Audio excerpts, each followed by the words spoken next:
Doug and Courtney, could you tell us the background of your relationship, what it was like before the affair was recognized and you had to deal with that?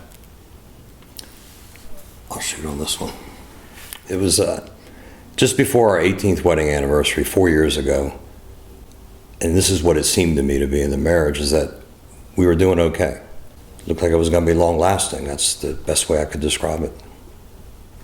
Obviously, I was in a different place than Doug was emotionally, and looking in hindsight was really missing the intimacy and connection with him, and unfortunately saw it outside my marriage. I remember, to the day, October 9th, 2011, it's me. And I guess the word would be devastated. Some questions had to be answered early on. Is the help you seek to dissolve the marriage, or is the help you seek to save the marriage? Within those same couple of days, Doug made the decision to call the Marriage Resource Center, which shocked me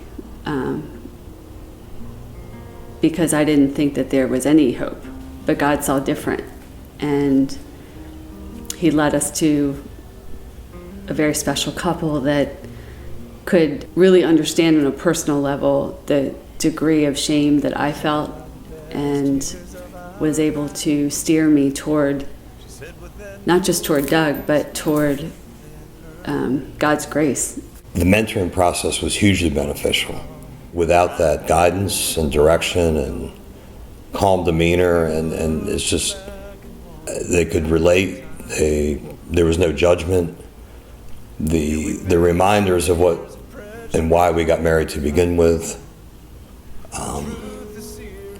I think that was one of the most key points. Is you always go back, remember your dating time, what really attracted you to your wife. What's interesting about that is my love for her has grown in the last 4 years more than it ever has, but it was kind of that statement that really sent me on that journey, because I love Courtney more now than I ever have, and I find her more attractive than I ever have, and it just took me back to a time of why I got married in the beginning. Today, our relationship is beyond what I had ever imagined.